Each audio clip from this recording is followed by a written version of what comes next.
What I want to talk about in this video is Kelvin temperature and color rendering and the proper use of that particular light.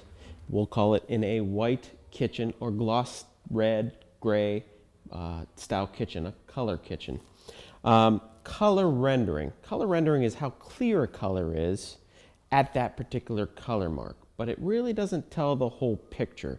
When you're dealing with kitchen environments, it's more important to talk about Kelvin temperature. Kelvin temperature, what that means is, what we need to do is we needed to figure out a way to describe what a light color looked like. And what we did is we took a piece of metal, we heated that metal up to a certain degree, and that's what that metal looked like at that degree. For instance, if I take a piece of metal and I heat it up to 6,000 degrees, if you looked at that metal would actually look like this. If I took a piece of metal and I heated it up to 3,500 degrees, that piece of metal would look like this color rendering. Why do we do that? Well, it's important for us to figure out what the light in a kitchen environment should be, but it also is important for us to discuss what that light in a commercial environment should be. There's a lot of misconceptions out in the market. We hear the terminologies daylight, we hear the terminology warm, we hear the terminology cool, but it's more important when you're doing something within a kitchen to actually use Kelvin temperature as your guideline. The wrong Kelvin temperature in a kitchen. Now again, all we're talking about when we talk about this is color of light. We're not talking about heat, we're only talking about color. So when I talk about color, when you look at a white style kitchen, I'm going to hold up 3 different type of lights to this kitchen. I'm going to hold up what the industry is calling neutral, okay? I'm going to hold up a light what the industry is calling cool, and I'm going to hold up a light what the industry is calling daylight. I'm going to give you a better understanding of what those terminologies mean.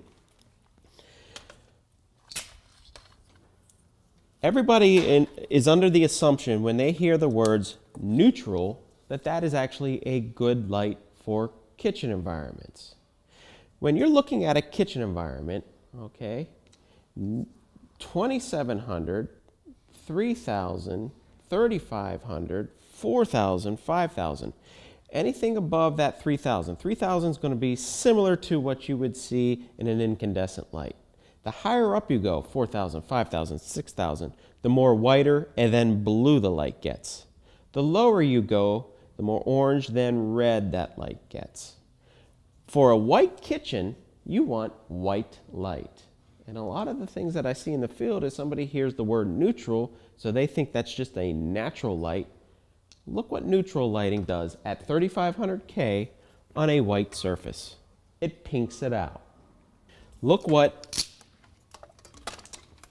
a cool light at about 4,800K or 5,000K would do to it. It's white light on a white surface. And then look what a daylight or 6,000K unit will do on a white surface. It actually sort of has a bluish tint to it. So when you're looking at actual white style kitchens, the best light, the one that I always recommend, is cool. Now that range could be from 4,200K to 5,500K. Ideally, you want to be somewhere around 48 to 5,000 to get the clear white look on that white. Don't fall for the marketing terminologies. When I say don't fall for marketing terminologies, you hear daylight.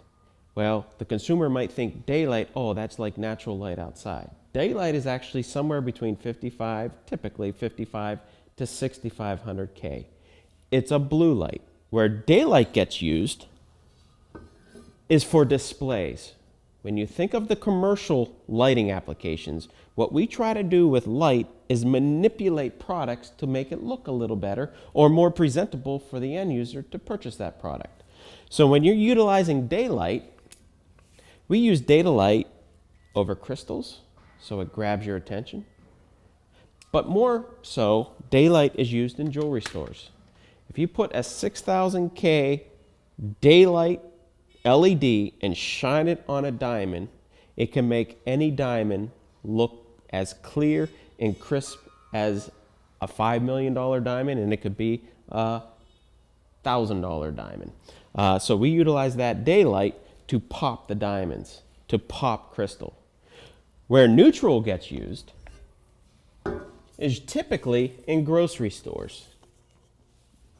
When you look at produce, if you shine a neutral light on produce 3500K, it makes that produce look as fresh as it was just picked. So don't get caught up in the terminology or the marketing terminologies of daylight, neutral, cool. When looking in a kitchen environment, keep in mind what you want for white kitchens is somewhere between that 4200 to 5000K. 48 to 5000 is actually the ideal numbers for a white kitchen.